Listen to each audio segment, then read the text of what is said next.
자, 찬송가 390장입니다. 390장. 390장.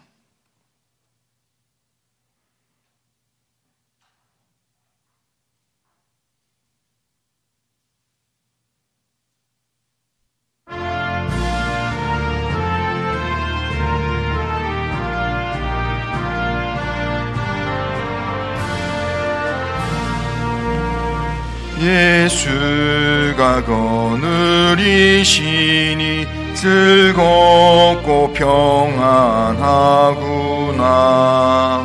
주야의 자고 깨는 곳 예수가 거느리시네. 주나 항상 돌보시고 날 친히 거느리시네. 주 날 항상 돌보시고 날 친히 거느리시네. 때때로 괴롱당하면 때때로 기쁨 누리네. 풍파 중에 지키시고 평안히 인도하시네. 주 날 항상 돌보시고 날 친히 거느리시네. 주 날 항상 돌보시고 날 친히 거느리시네. 내 주의 손을 붙잡고 천국에 올라가겠네. 괴로우나 즐거우나 예수가 거느리시네. 주 날 항상 돌보시고 날 친히 거느리시네. 주 날 항상 돌보시고 날 친히 거느리시네. 이 세상 이별할 때에 마귀의 권세 이기네. 천국에 가는 그 길도 예수가 거느리시네. 주 날 항상 돌보시고 날 친히 거느리시네. 주 날 항상 돌보시고 날 친히 거느리시네.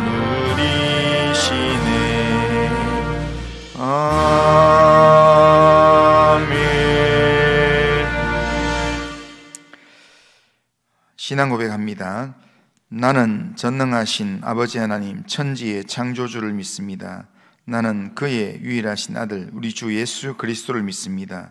그는 성령으로 잉태되어 동정녀 마리아에게서 나시고 본디오 빌라도에게 고난을 받아 십자가에 못 박혀 죽으시고 장사된 지 사흘 만에 죽은 자 가운데서 다시 살아나셨으며 하늘 오르시어 전능하신 아버지 하나님 우편에 앉아 계시다가 거기로부터 살아있는 자와 죽은 자를 심판하러 오십니다.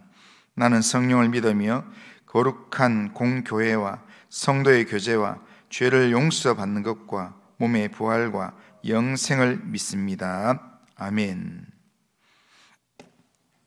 자, 하나님 말씀은 신명기 22장입니다. 자, 신명기 22장 1절에서 12절. 자, 신명기 22장 1절에서 12절 한 절씩 교독하겠습니다. 내 형제의 소나 양이 길 잃은 것을 보거든 못 본 채 하지 말고 너는 반드시 그것을 끌어다가 내 형제에게 돌릴 것이요. 내 형제가 내게서 멀거나 또는 내가 그를 알지 못하거든 내 짐승을 내 집으로 끌고 가서 내 형제가 찾기까지 내게 두었다가 그에게 돌려줄지니. 낙이라도 그리하고 의복이라도 그리하고 형제가 잃어버린 어떤 것이든 내가 얻거든 다 그리하고 못 본 채 하지 말 것이며 내 형제의 낙이나 소가 길에 넘어진 것을 보거든 못 본 채 하지 말고 너는 반드시 형제를 도와 그것들을 일으킬지니라. 여자는 남자의 의복을 입지 말 것이요 남자는 여자의 의복을 입지 말 것이라. 이같이 하는 자는 내 하나님 여호와께 가증한 자니라. 길을 가다가 나무에나 땅에 있는 새 보금자리에 새 새끼나 알이 있고 어미새가 그의 새끼나 알을 품은 것을 보거든 그 어미새와 새끼를 아울러 취하지 말고 어미는 반드시 놓아줄 것이요 새끼는 취하여도 되나니 그리하면 내가 복을 누리고 장수하리라. 내가 새 집을 지을 때에 지붕에 난간을 만들어 사람이 떨어지지 않게 하라. 그 피가 내 집에 돌아갈까 하노라. 내 포도원에 두 종자를 섞어 뿌리지 말라. 그리하면 네가 뿌린 씨의 열매와 포도원의 소산을 다 빼앗길까 하노라. 너는 소와 나귀를 결의하여 갈지 말며 양털과 배실로 섞어 짠 것을 입지 말지니라. 너희가 입은 겉옷에 내 귀에 술을 만들 것이니라. 아멘. 자, 오늘 우리가 읽은 이 본문은 이웃 사랑에 대한 규례를 말씀하는 내용입니다.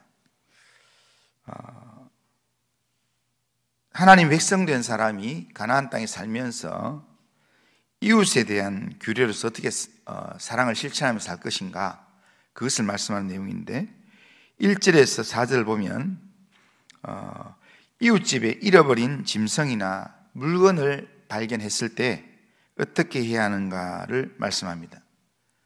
성경의 표현대로 그대로 말하면 못 본 채 하지 마라 라는 겁니다.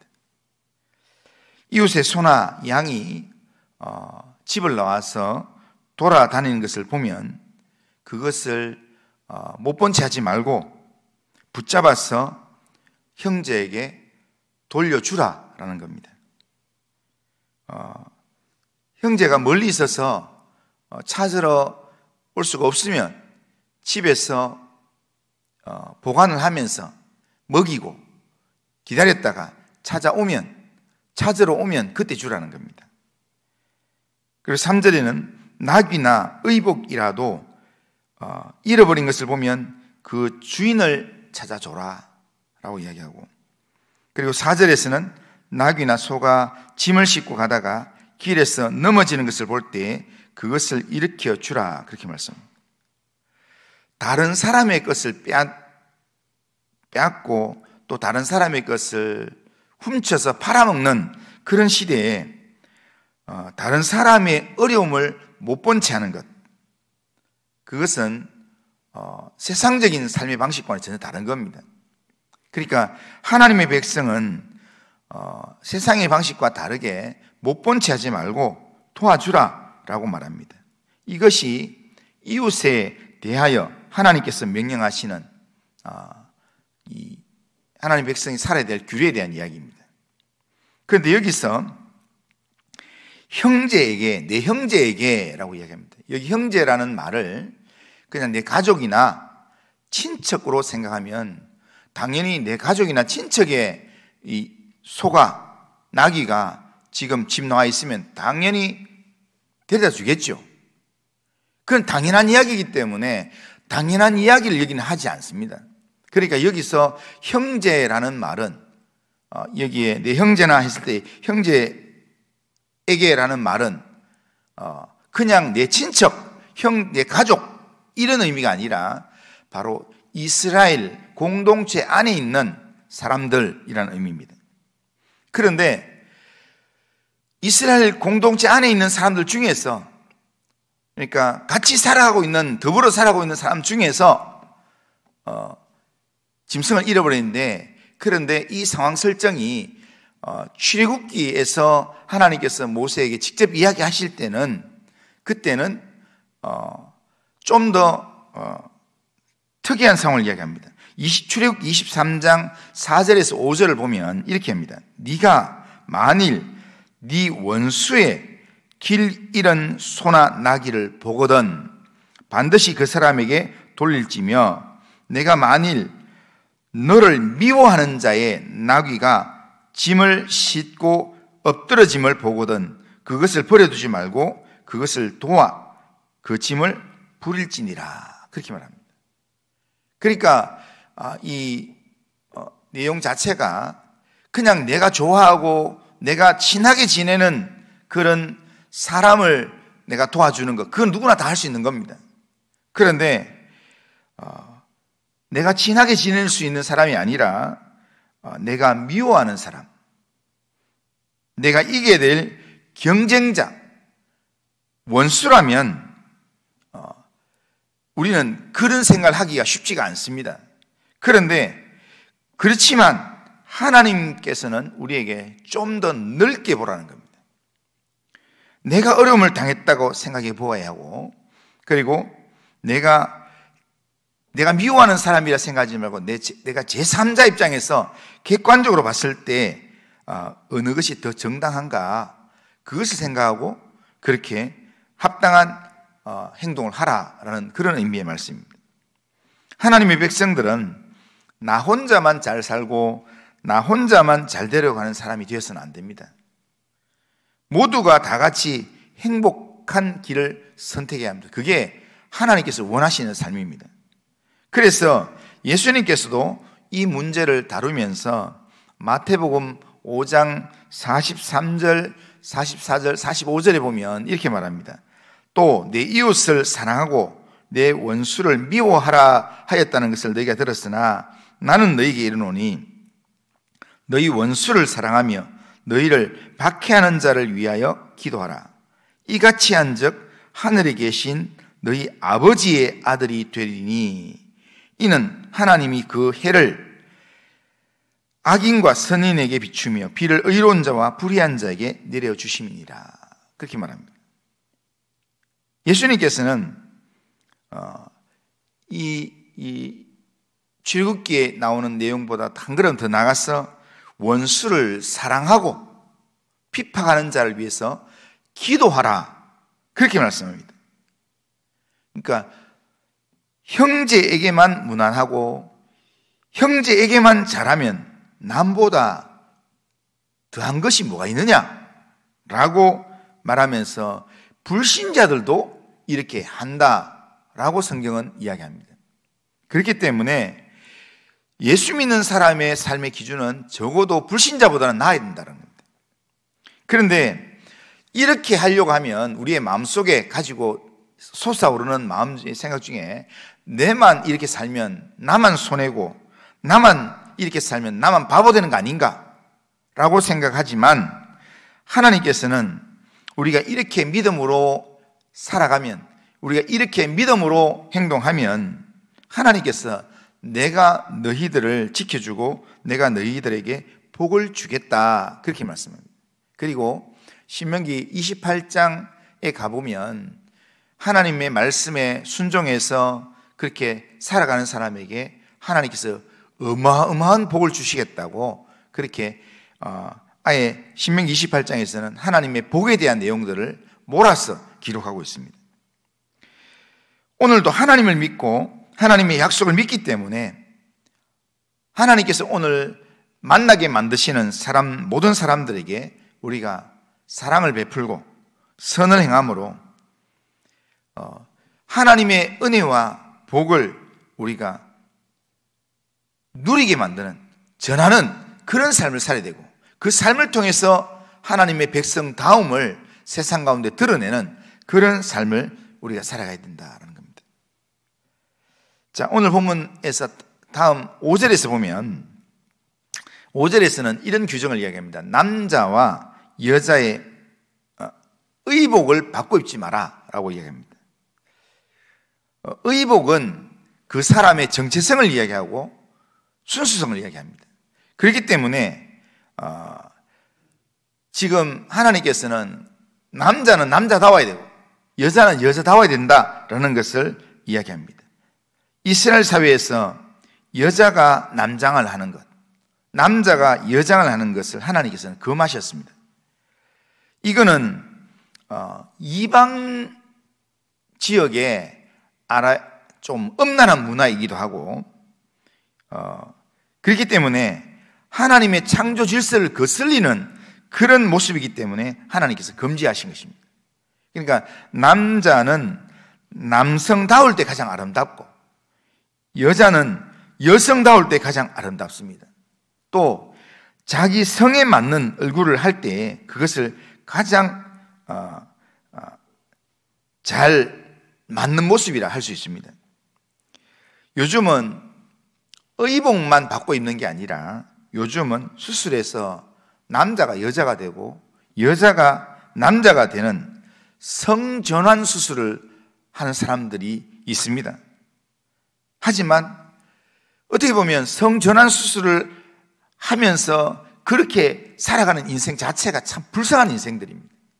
자기의 성적 정체성을 제대로 인식을 못해서 늘 내가 남자가 아닌가 봐, 내가 여자가 아닌가 봐 이러면서 늘 이렇게 혼란 속에 살아가는 그 사람 자체가 참 불행한 인생을 사는 겁니다.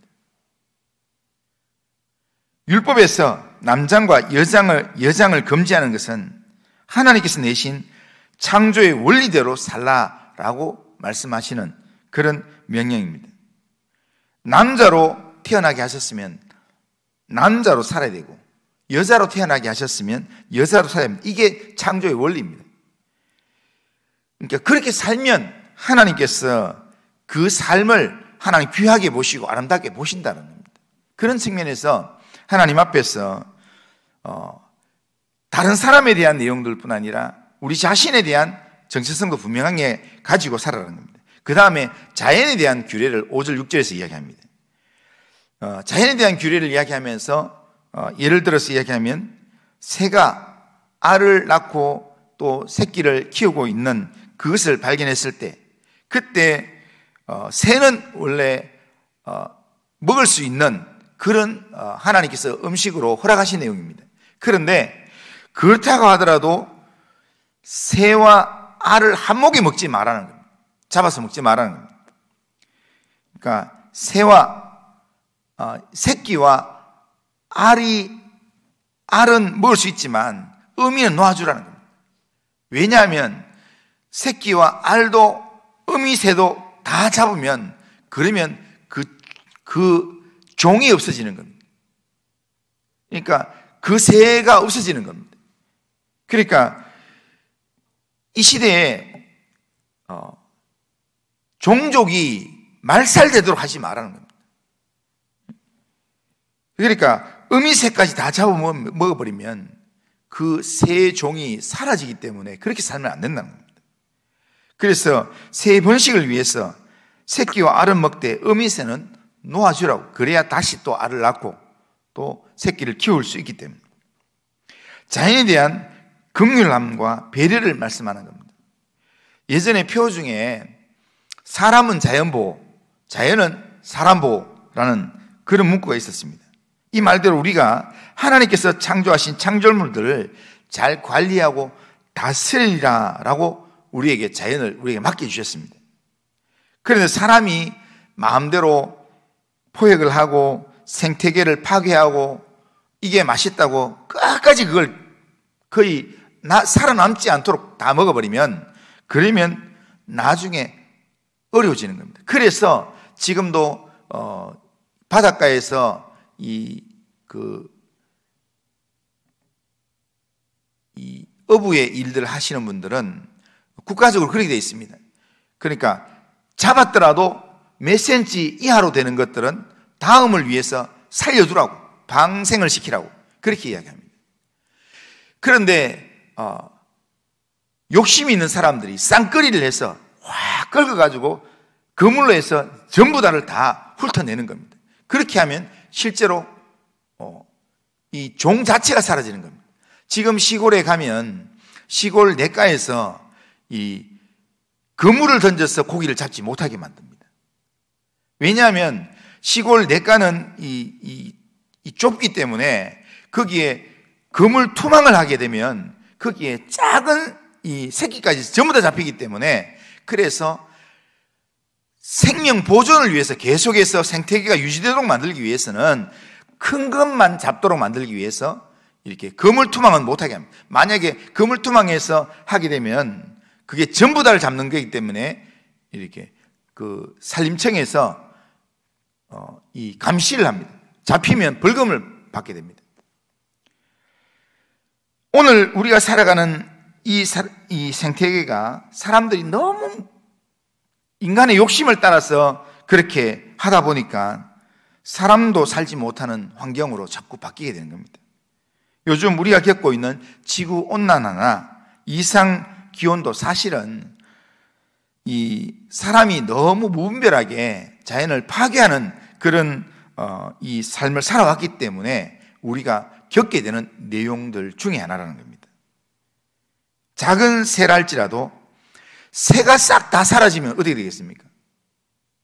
새가 다 사라지면 새가 늘 이 양식으로 먹는 벌레들이 충만해지는 겁니다. 그러니까 벌레들이 안 죽고 온 땅에 많아지면, 그러면 그 벌레들로 통해서 나타나는 여러 부작용들이 많이 생기게 된다는 겁니다. 그래서 생태계의 이 체인이 끊어지면서, 그러면서 어느 종은 없어지고 어느 종은 많아지고 이러면서 복잡한 세상이 된다는 겁니다. 그래서 7절에서는 이런 자연을 배려할 때, 이런 자연을 배려해서 네가 다 잡아먹을 수도 있지만 네가 어미새는 놓아주고 이렇게 하면, 그러면 결론이 아주 독특하게 나옵니다. 그렇게 하면 네가 어미새를 놓아주면 그러면 어미새가 행복할 거다, 이렇게 말하는 게 아니라 성경은 어떻게 하니까 네가 복을 누리고 장수하리라, 이렇게 합니다.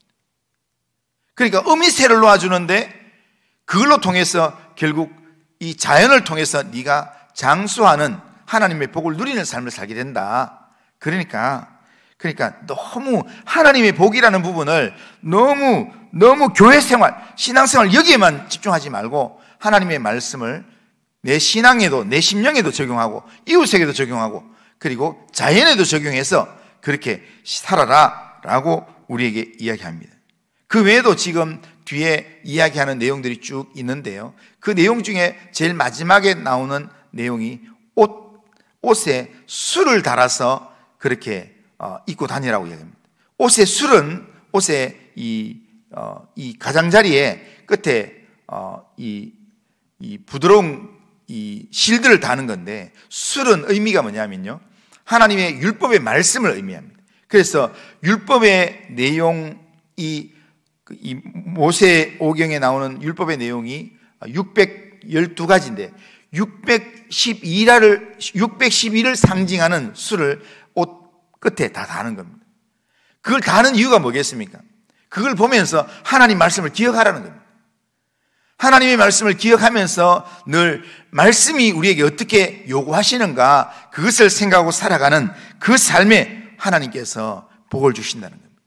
우리가 이웃을 내가 하고 싶은 대로, 또한 자연에 대해서 내가 하고 싶은 대로 살아가는 게 아니라, 또한 또 내 삶에 대해서 내가 하고 싶은 대로 그렇게 살아가는 게 아니라 하나님의 말씀이 내게 뭐라고 말씀하시나 그 말씀대로 살아가라는 겁니다. 그렇게 살아가면 하나님께서 네가 장수하고 하나님의 복을 누리리라, 그렇게 하나님이 약속하신다는 겁니다. 오늘도 우리가 살아야 될 우리의 삶의 기준은 내 생각이 아니라, 내 소견이 아니라, 오늘 우리가 살아야 될 삶의 기준은 하나님의 말씀인 줄로 믿습니다. 그래서 하나님의 말씀을 내 삶의 기준으로 삼고 원칙으로 삼고 말씀이 내게 요구하시는 대로 내가 오늘도 믿음의 걸음을 걸으며 믿음의 삶을 결단하고 살아가는 우리 모든 성도님들 다 되시기를 주님의 이름으로 축원합니다. 거룩하신 하나님 아버지, 오늘도 우리의 삶을 하나님께 맡기며 하나님 의지하는 믿음으로 살기를 원합니다. 하나님 우리를 긍휼히 여기시고 인도하여 주시옵기를 원합니다. 오늘도 하나님의 사람답게, 오늘도 하나님의 영광을 위한 거룩한 삶을 살 수 있도록 인도하여 주옵소서. 하나님 더불어 살게 하신 이웃을 배려하며 이웃의 물건을 탐내지 아니하며 하나님 아버지여, 정말 이웃을 사랑하고 정말 축복하고 섬길 줄 아는 그런 믿음의 삶을 살게 하시고, 하나님 자연을 하나님 아버지여 관리할 줄 아는, 다스릴 줄 아는 그런 삶을 살 수 있도록 인도하여 주시옵길 원합니다. 하나님 오늘도 우리의 삶을 하나님께 맡깁니다. 하나님 이끌어 주시고 인도하여 주옵소서. 예수님의 이름으로 기도드리옵나이다. 아멘. 하늘에 계신 우리 아버지여, 이름이 거룩히 여김을 받으시오며 나라가 임하시오며 뜻이 하늘에서 이루어진 것 같이 땅에서도 이루어지이다. 오늘 우리에게 일용할 양식을 주시옵고 우리가 우리에게 죄 지은 자를 사해 준 것 같이 우리 죄를 사해 주시옵고 우리를 시험에 들게 하지 마시옵고 다만 악에서 구하시옵소서. 대개 나라와 권세와 영광이 아버지께 영원히 있사옵나이다. 아멘.